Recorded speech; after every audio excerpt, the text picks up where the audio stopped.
Telugu Desam party అధినేత పెద్దలు శ్రీ చంద్రబాబు నాయుడు గారికి, వేదికను అలంకరించిన జనసేన పార్టీ అధ్యక్షులు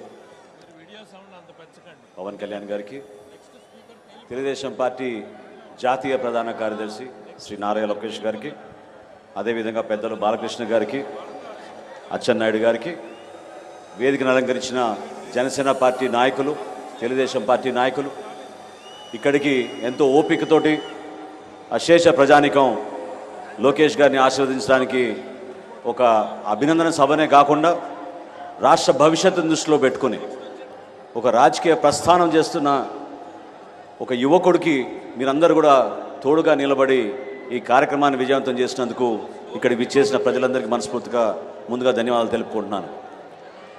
ఇటువంటి సందర్భం చాలా సంవత్సరాల నుంచి రాష్ట్రంలో ఎదుర్కొన్న దాష్టికాలు, విపరీతమైన దౌర్జన్యాల్ని చూస్తూ ప్రజలందరూ కూడా కోరుకున్న విషయం, జనసేన పార్టీ తెలుగుదేశం పార్టీ కలిస్తే రాబోయే ఎన్నికల్లో ఖచ్చితంగా ఒక అద్భుతమైన పరిపాలన, ఒక మంచి ప్రభుత్వం వస్తుందనే భావనతోటి అనేక మంది ప్రతి సందర్భాల్లో కూడా ఎదురు చూస్తూనే ఉన్నారు. ఈరోజు ఇటువంటి సభలో ఇరు పార్టీల అధ్యక్షులు, మా నాయకులు, ఇంతమంది కార్యకర్తలు ఈ విధంగా హాజరవడం అంటే దీని వెనక చాలామంది కృషి చేశారు.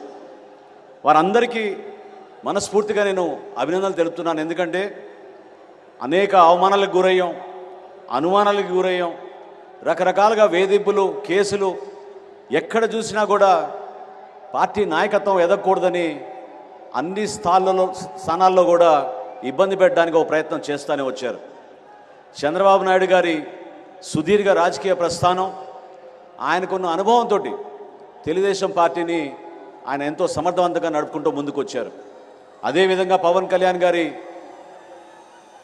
నిజాయితీ, రాజకీయాల్లో ఆయన చేస్తున్న ప్రస్థానం మన రాష్ట్రం కోసం, మన రాష్ట్ర భవిష్యత్తు కోసం, ఆ కోణంతో చూస్తే మనందరికీ ఒక మంచి ప్రభుత్వం రావాలి, రాష్ట్ర భవిష్యత్తు మారాలనే ఒక బలమైన వర్తమాన రాజకీయాల్లో ఎవరు ఊహించని విధంగా పవన్ కళ్యాణ్ గారు అడుగులు వేసుకుంటూ ముందుకు వచ్చారు.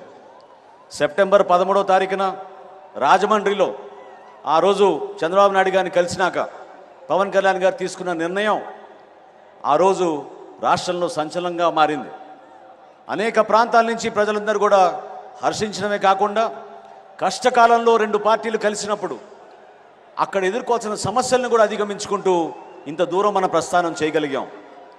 ఈరోజు మనందరం నేర్చుకోవాల్సింది, చూసి మనందరం అర్థం చేసుకోవాల్సింది, ఏ విధంగా కష్టపడి ఒక కార్యకర్తగా లోకేష్ గారు తెలుగుదేశం పార్టీ తరఫున నిలబడ్డారో.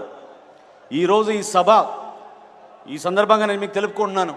మొట్టమొదటిసారి ఆహ్వానం వచ్చినప్పుడు పవన్ కళ్యాణ్ గారి అభిప్రాయం ఏముండిందంటే లోకేష్ గారి నాయకత్వం పెంచాలి, ఆయన వరకే ఈ సభని, ఆయనే ముఖ్యమైన అతిథిగా ఉంటే ఈ సభకి గౌరవం దక్కుతుంది, ఆ సభకి కేవలం మనం వెళ్ళడం వలన పూర్తిగా మనం సంబంధించినట్టు కాదనే భావన వ్యక్తపరిచినప్పుడు నేను లోకేష్ గారికి తెలిపితే ఆయనలో ఉన్న స్పందించే మనస్తత్వం చూసి పవన్ కళ్యాణ్ గారు కూడా నిజంగానే చాలా ఇంప్రెస్ అయ్యారు. లోకేష్ గారు అన్న మాట ఏంటంటే, నా పాదయాత్ర ముగింపు సందర్భంగా చేస్తున్న సభ కాదు ఇది, జనసేన పార్టీ తెలుగుదేశం పార్టీ కలిసి మొట్టమొదటిసారి ఒక అద్భుతమైన విజయం సాధించే విధంగా ఒక చక్కటి సభను ఏర్పాటు చేసుకున్నప్పుడు దానికి ఖచ్చితంగా పవన్ కళ్యాణ్ గారు రావాలి, అవసరమైతే నేను అడుగు వెనకేస్తా తప్ప పవన్ కళ్యాణ్ గారిని ముందుని నడిపించే విధంగా మన అందరం కూడా ముందుకెళ్దామని చెప్పి ఆ రోజు ఆయన తీసుకున్న నిర్ణయాన్ని నేను మనస్ఫూర్తిగా అభినందిస్తున్నాను. రాబోయే రోజుల్లో కూడా ఈ అవినీతి ప్రభుత్వం ఏ విధంగా యువతకు నిరాశ కలిగించిందో, ఏ విధంగా యువతకును అంధకారాలు నెట్టిందో మీ అందరూ తెలుసు. ఇక్కడి నుంచి కొంత దూరంలోనే రణస్థలంలో జనవరి మాసంలో జనసేన పార్టీ తరఫున మేము యువశక్తి కార్యక్రమం ఏర్పాటు చేశాం. ఆ రోజు యువతలో ఉన్న ఆందోళన, ఎందుకు మేము వలసలకు పోవాలి మా ఉద్యోగాల కోసం, ఎందుకు దూర ప్రాంతాలకి మేము మా గ్రామాలు వదిలేసి, మా తల్లిదండ్రులను వదిలేసి మేము ఇంత కష్టాలు పడాలనేది పదే పదే చెప్పుకుంటూ వచ్చినప్పుడు చాలా ఆశ్చర్యం కలిగించింది, ఇబ్బంది కలిగించింది. ప్రభుత్వాలు వచ్చినప్పుడు పార్టీలు కేవలం ఇక్కడున్న వనరులు దోచుకుంటున్నారు, లేదా ప్రత్యేకంగా ఇక్కడ ఏర్పాటు చేయాల్సిన ఉపాధి అవకాశాల గురించి మర్చిపోయి ఈ ప్రభుత్వం ప్రత్యేకంగా అసలు ఏమాత్రం కూడా శ్రద్ధ వహించలేదు.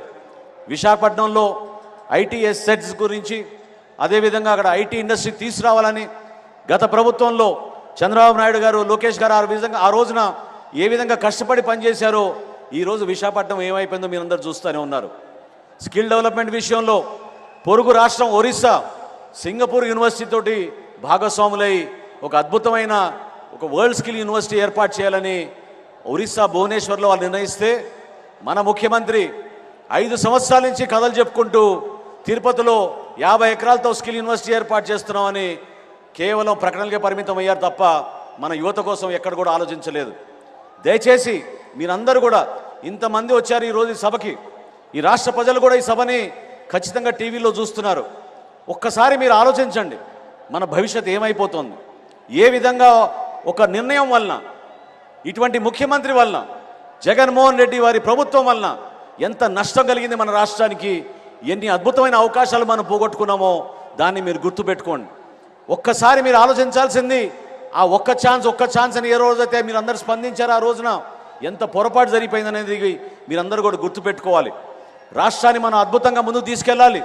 రాబోయే రోజుల్లో సంక్రాంతి లోపు తప్పకుండా ఇరు పార్టీలు కలిసి ఒక చక్కటి మేనిఫెస్టో తయారు చేసి ఏ విధంగా తెలుగుదేశం పార్టీ నుంచి సూపర్ 6 ఏర్పాటు చేశారో, గతంలోనే జనసేన పార్టీ నుంచి ఒక అద్భుతమైన ఆలోచనతోటి షణ్ముఖ వ్యూహం అని ఆ రోజు పవన్ కళ్యాణ్ గారు ఆవిష్కరించారో దాన్ని ప్రజల్లో తీసుకెళ్ళడానికి మన కార్యకర్తలు, నాయకులందరూ కూడా సిద్ధం అవ్వాలి. ప్రతి ఇంటికి వెళ్ళి ఏ విధంగా యువతకు మన ఉపాధి అవకాశాలు కల్పించడానికి సిద్ధమయ్యామో, ఏ విధంగా మనం వాళ్ళ కాళ్ళపైన వాళ్ళు నిలబడి 10 లక్షల రూపాయల ఆర్థిక సాయంతో చక్కటి పరిశ్రమలు ఏర్పాటు చేసుకోగలుగుతారో, ఏ విధంగా ప్రతి నియోజకవర్గంలో ఒక గ్రోత్ సెంటర్ తీసుకురాగలుగుతామో దాన్ని మీరందరూ కూడా దృష్టి పెట్టుకోవాలని పదే చెప్పుకుంటూ, రాబోయే రోజుల్లో దయచేసి మీరందరూ కూడా ఇంత సుదీర్ఘమైన ప్రస్థానం బహుశా రాజకీయాల్లో ఎవరు చేసి ఉండరు. చంద్రబాబు నాయుడు గారు పడిన కష్టాలు, ఆయన ఎదుర్కొన్న సమస్యలు, ఆయనకున్న అనుభవాన్ని పవన్ కళ్యాణ్ గారి ఈ కొత్త ఉత్తేజాన్ని, ఈ నాయకత్వాన్ని కూడా కలుపుకుని రాష్ట్రానికి మంచి రోజులు తీసుకురావాలి. ఖచ్చితంగా ఒక అద్భుతమైన ప్రభుత్వాన్ని మనం స్థాపించబోతున్నాం.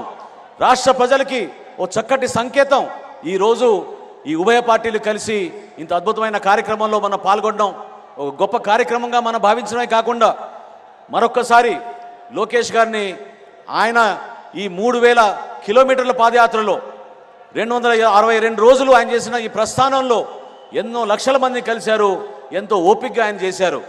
మీకు వచ్చిన నాలెడ్జ్ని, విజ్డమ్ని ఖచ్చితంగా రాబోయే రోజుల్లో మన రాష్ట్రంలో మన ప్రజలకి అంకిత భావంతో మీరు పనిచేస్తారని, భవిష్యత్తులో జనసేన పార్టీ, తెలుగుదేశం పార్టీ కలిసి ఒక అద్భుతమైన ప్రభుత్వాన్ని ఏర్పాటు చేసి ప్రజలకి అంకిత భావంతో పనిచేస్తామని ఈ సందర్భంగా మరొకసారి మీ అందరికీ తెలుపుకుంటూ, జనసేన పార్టీ తరఫున ఏ విధంగా తెలుగుదేశం పార్టీకి అండగా నిలబడ్డామో రాబోయే రోజుల్లో కూడా అదే విధంగా మనందరం కలిసి పనిచేసుకుని ప్రతి నియోజకవర్గంలో, ప్రతి మండలంలో, ప్రతి జిల్లాలో కూడా మన నాయకత్వాన్ని మనం పెంచుకునే విధంగా, ఈ ప్రభుత్వాన్ని ఇంటికి పంపించే విధంగా మీరందరూ కూడా కృషి చేస్తారని కోరుకుంటూ, ఇంత చక్కటి అవకాశం కల్పించినందుకు ప్రతి ఒక్కరికి మనస్ఫూర్తిగా నేను అభినందిస్తూ, ఈ కలయిక రాష్ట్ర భవిష్యత్తుని దృష్టిలో పెట్టుకుని చేసిన కలయిక, దాన్ని మీరందరూ కూడా ఆశీర్వదిస్తారని, రాబోయే రోజుల్లో తెలుగుదేశం పార్టీ, జనసేన పార్టీ ఐక్యత ఖచ్చితంగా వర్ధిల్లాలని చెప్పి మనస్ఫూర్తిగా కోరుకుంటూ సెలవు తీసుకుంటున్నాను.